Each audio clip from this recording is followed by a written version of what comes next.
Now we come to the Arahant Sela. 818. You have a perfect body. You are shining, well proportioned, beautiful to look at. You are golden colored, blessed one. You have very white teeth. You are energetic. 819. For the minor distinguishing marks of a well proportioned man, all the marks of a great man are in your body.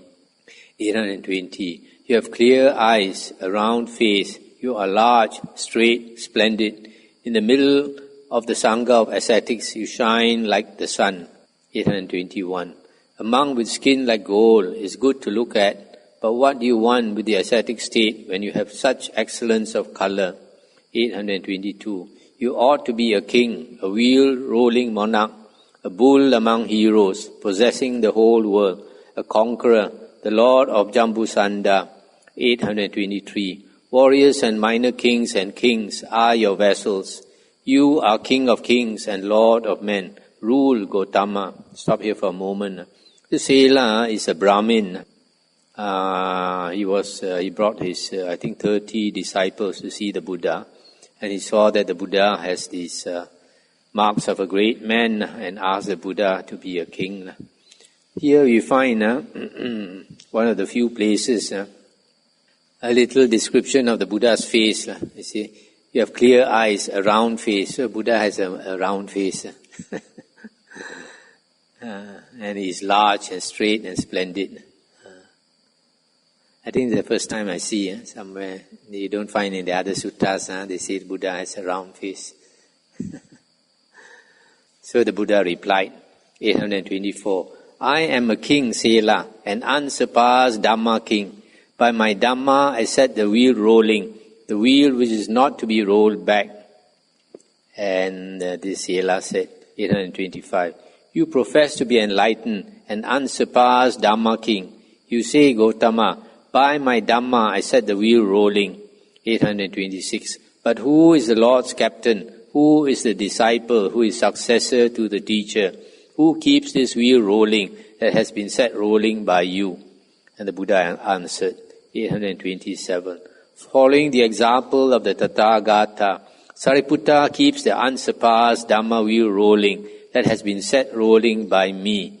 828. What is to be known is known. What is to be developed is developed. I have eliminated what is to be eliminated. Therefore, I am a Buddha, Brahmin. 829. Dispel your doubt in me. Have faith, Brahmin. It is hard to obtain a sight of the enlightened ones repeatedly. 830. I myself am a Buddha, Brahmin, one of those whose appearance in the world is truly difficult to obtain. I am an unsurpassed dart remover. 831. Having become Brahma Bhutta, unequal crusher of Mara's army, having subdued all enemies, I rejoice, having no fear from any quarter. And this Brahmin said, 832. Hear, sirs, what the one with vision says. The dart remover, the great hero, roars like a lion in the wood. 833. Having seen him become Brahma Bhutta, that means become God-like, the Buddha. Unequal crusher of Mara's enemy, who would not have faith, even one who is base born. 834. Let him who wishes follow me, or let him who does not wish go. Here I shall go forth in the presence of the one of excellent wisdom. And his 300 disciples said, 835, if this teaching of the fully enlightened one is pleasing to your honor, we too shall go forth in the presence of the one of excellent wisdom. And then this Sela said, 836, these 300 Brahmins asked with cupped hands, shall we practice the holy life in your presence, blessed one?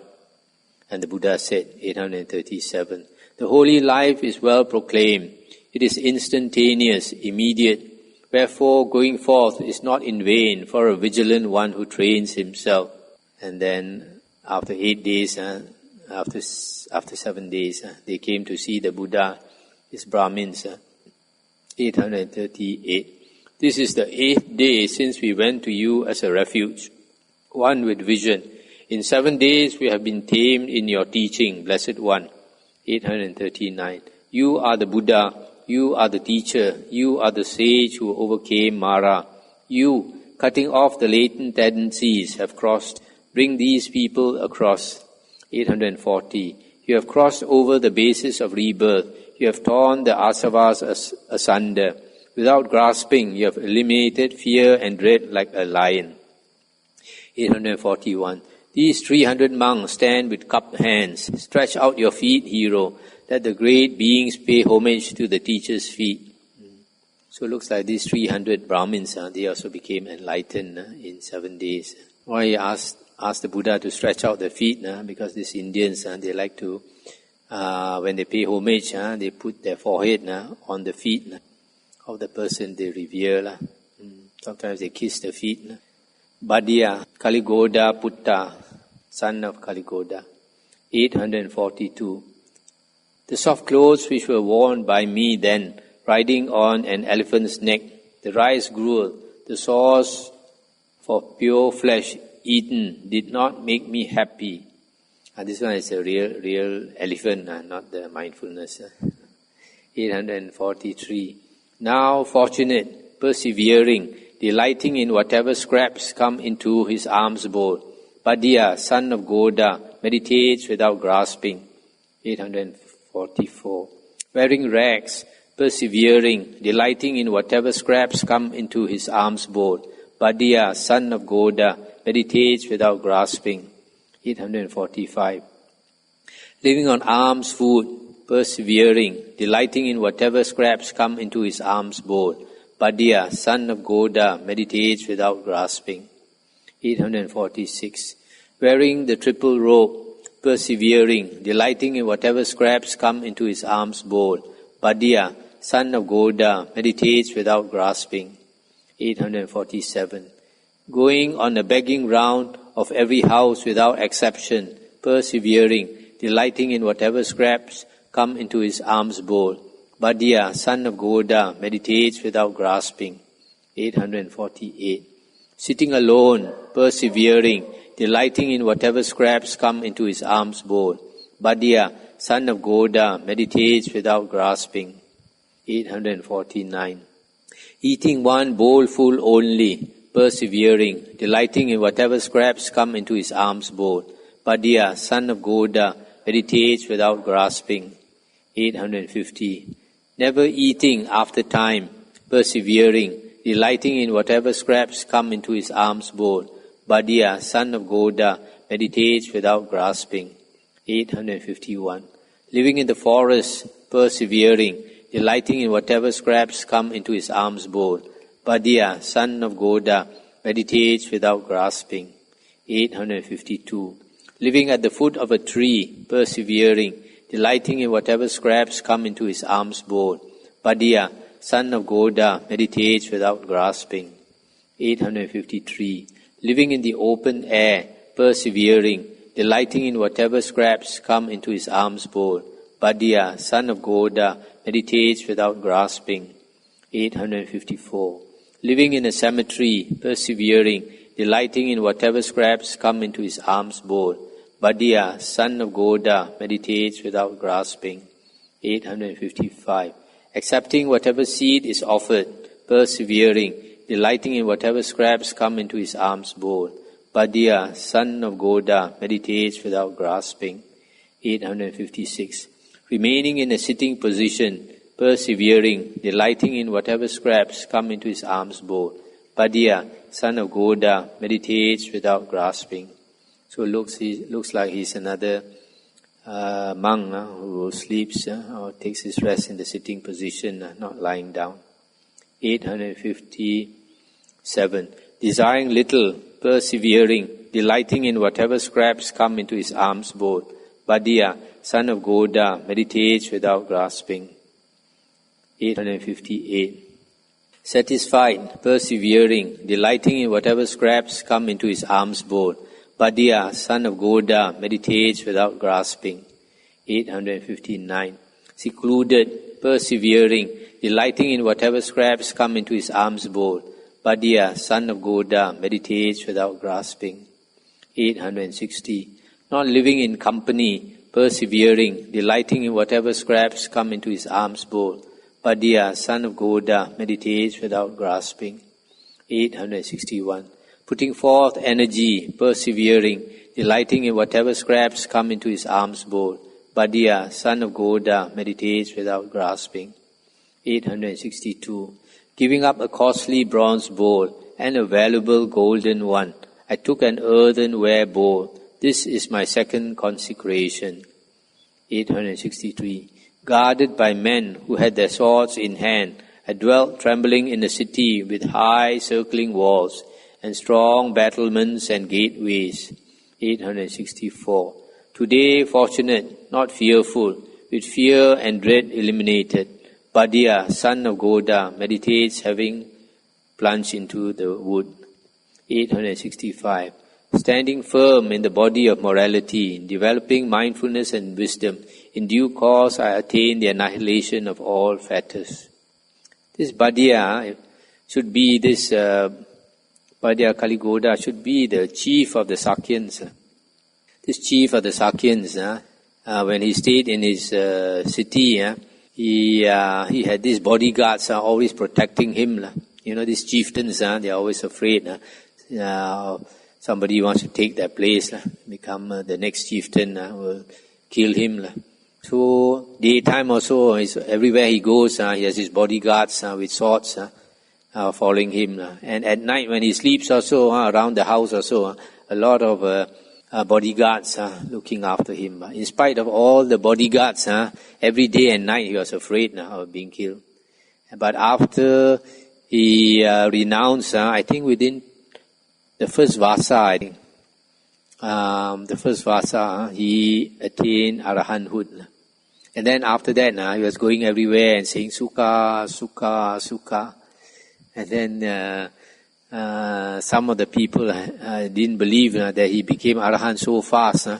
So they complained to the Buddha, this Badya, formerly Sakyan chieftain, enjoyed life so much. Now he's missing all his Sukha. Now every day he's saying Sukha. So they complained to the Buddha. Buddha called him, asked him to explain in front of everybody.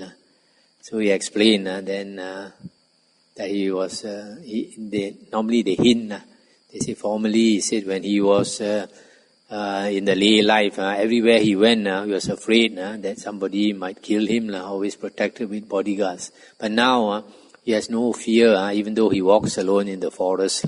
That's why he says, so Sukha. So they understood that he attained Arahanthood. The next one is Angulimala. This is the bandit who killed hundreds of people. 866. Angulimala said, while going along, ascetic, you say, I am standing still. And you say that I, who am standing still, am not standing still.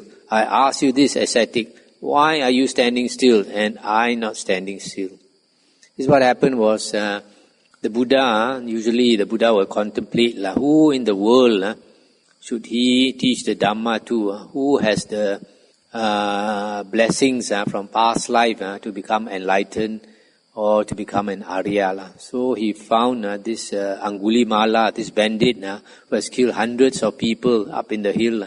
So the Buddha walked all the way to the hill. Along the way, a lot of people tried to stop him, told him not to go there. There's this bandit, Angulimala, has killed so many people. The Buddha just kept on walking. So when the Buddha came to where Angulimala was, the Buddha kept walking. And this Angulimala thought, he's a person easy to kill. He's got no weapons on him. So he came from behind, running very fast. This Angulimala is supposed to be very strong. So this Angulimala at that time must be quite young. And he's supposed to be so strong. He could run as fast as a horse. So he came from behind, running behind the Buddha, wanted to kill the Buddha.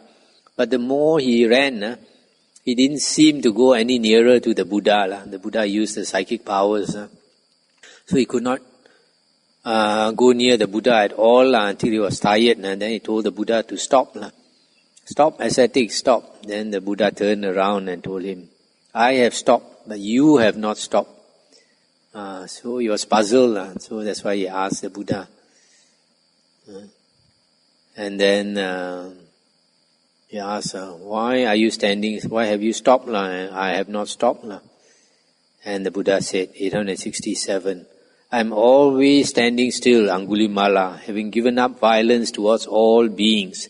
But you are unrestrained towards living creatures. Therefore I am standing still, and you are not standing still. That means the Buddha has stopped the round of rebirths. But because he is a killer, he has not stopped samsara, the round of rebirths. And then Angulimala said, 868, truly it is a long time since a great seer and ascetic, honored by me, entered the great wood. Having heard your righteous verse, I shall abandon my numerous evils. 869.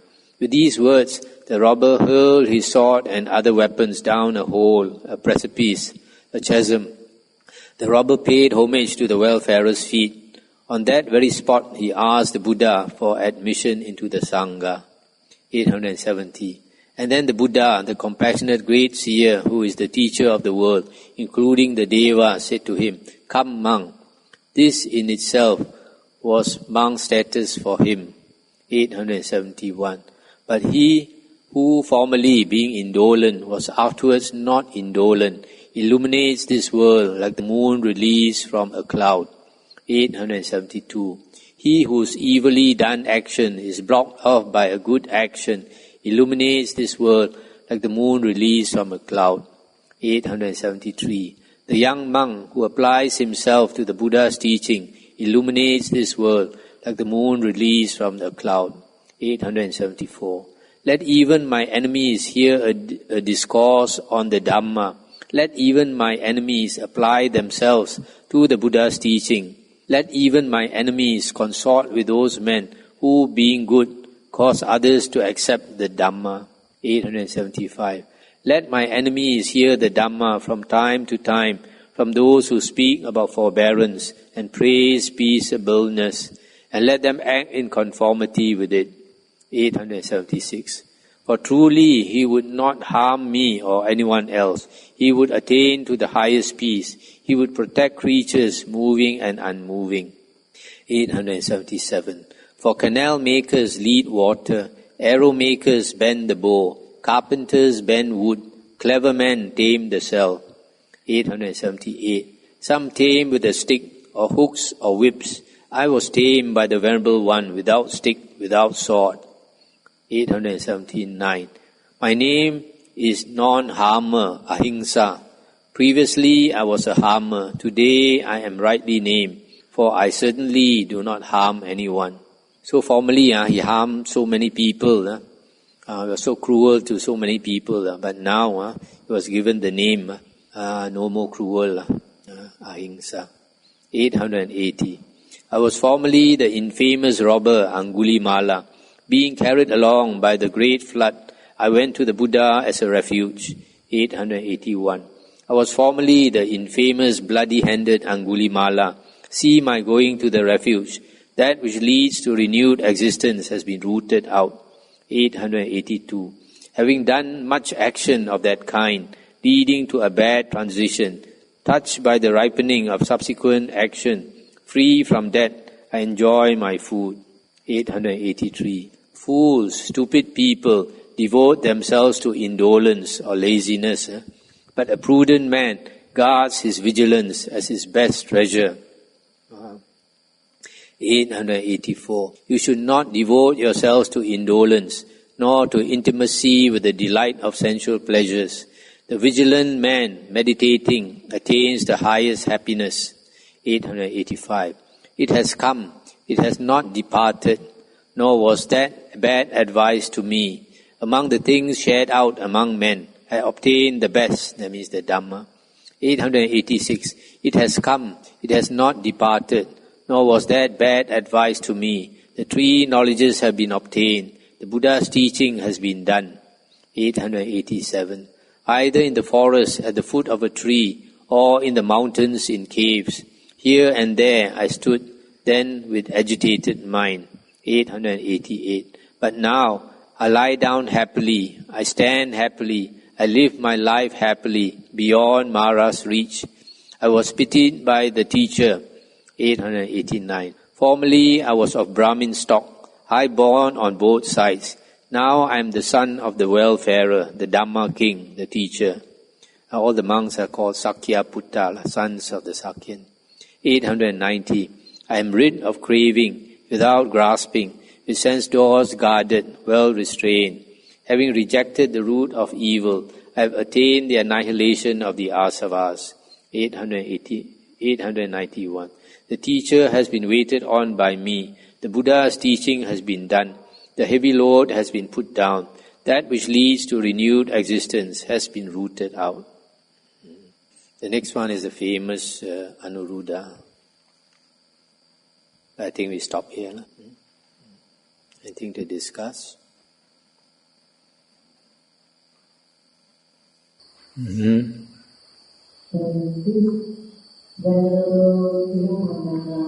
Was actually was taken away by some teacher and lecturer. And then the Buddha stopped him and changed his progress until the Buddha helped him out and gave him an outlet of meditation.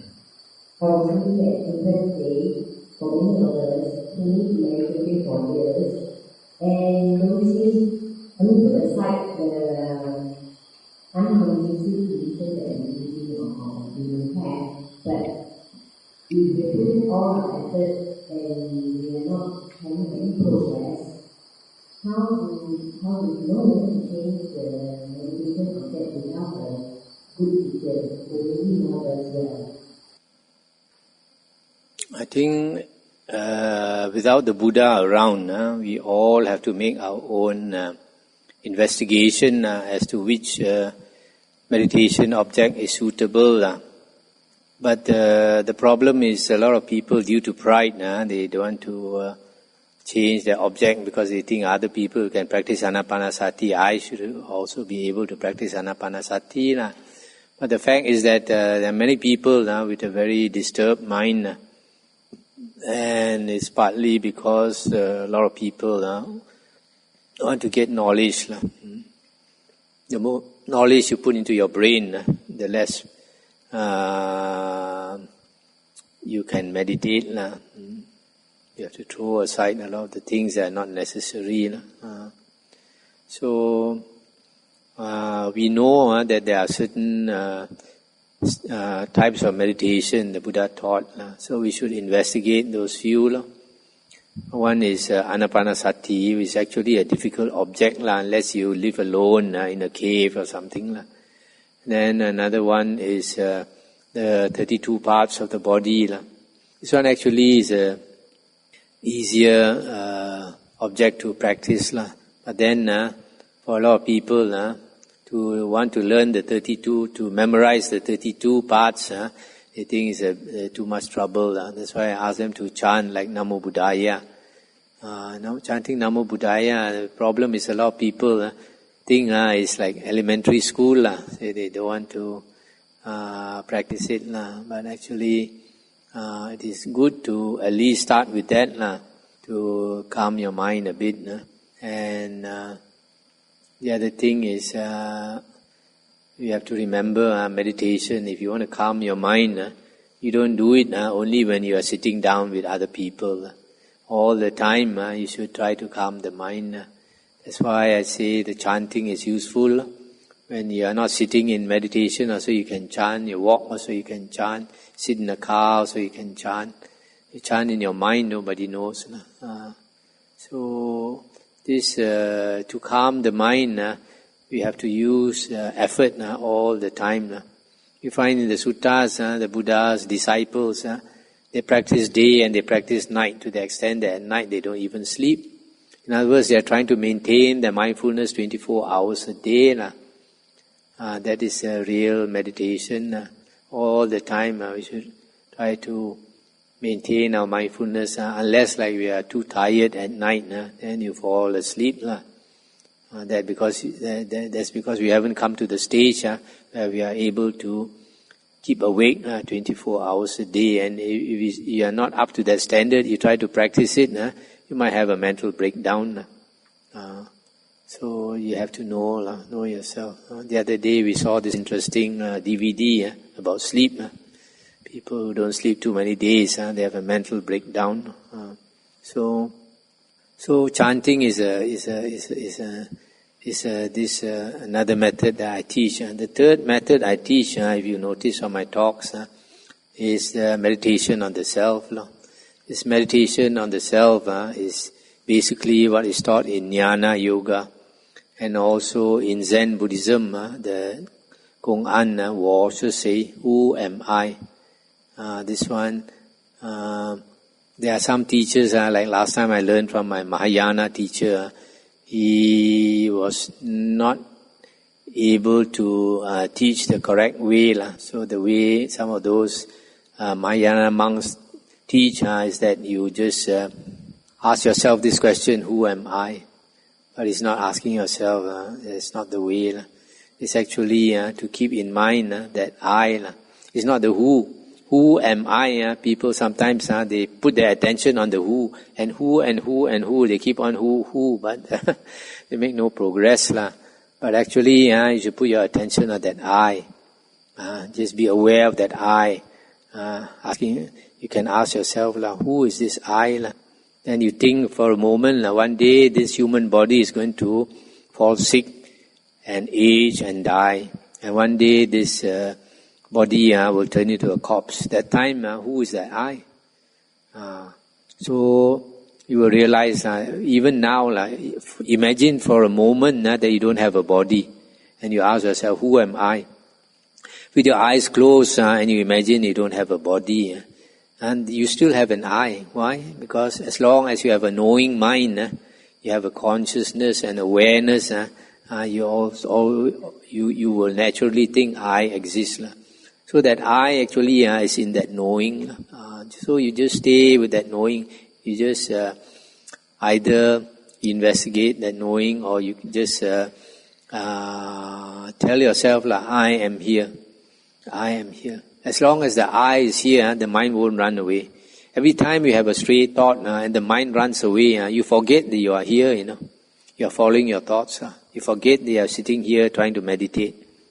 But the moment you remember, I am here, you come back to yourself, you come back to your mind.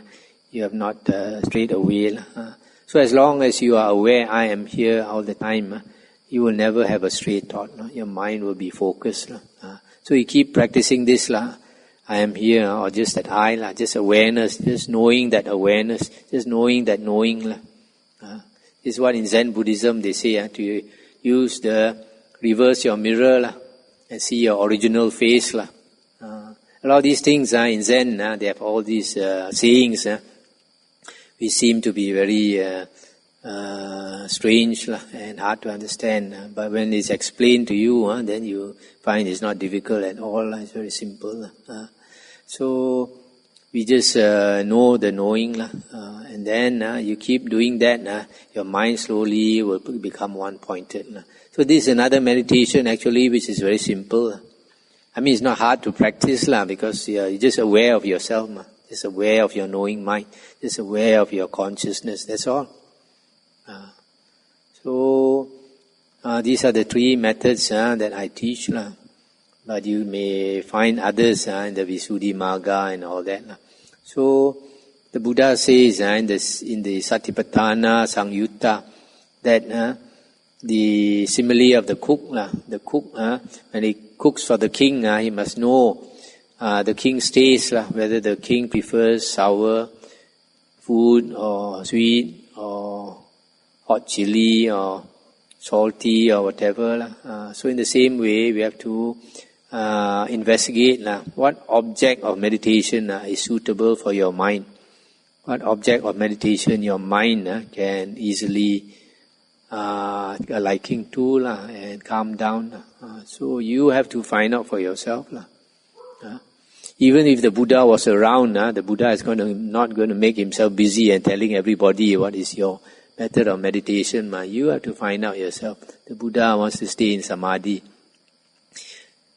Just like one of the suttas in the Samyutta Nikaya, where a monk was practicing alone in the forest, and he was not practicing very hard. So the Deva came to advise him to put more energy.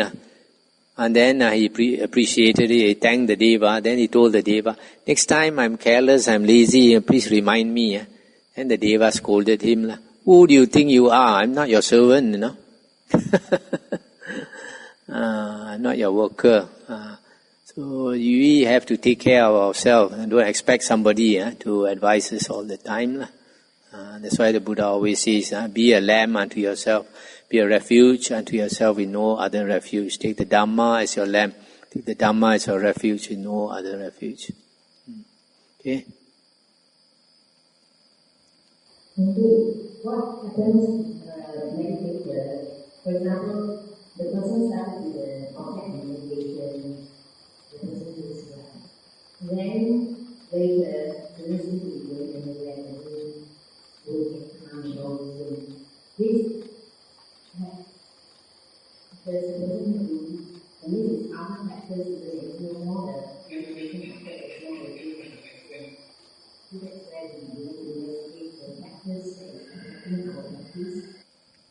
Yes, but I find sometimes when you practice one object, after some time there's a bit of resistance coming up, You keep practicing that, and some resistance comes up. In which case you have to change your object, change your object, and then it might go well for a while, but you keep at it long also, you get resistance. It's just like you're eating Kentucky chicken every day. You might enjoy it in the beginning. After some time, you get tired of it. You want to change your taste. So sometimes, to me, it's all right. If you have two objects, you practice one, and after a time you find resistance. You practice another one. Keep changing these two, but not too many. So you have to experiment yourself. As I said before that chanting can probably lead to first jhana, but not the second jhana. What is the rationale behind? Because I think if after entering first jhana, then you no longer pay attention to life. You only pay attention to the sukha. Then anything can lead you to jhana. And it should also lead you to second jhana. That's true. It doesn't lead you to second jhana. You lead yourself to second jhana from the first.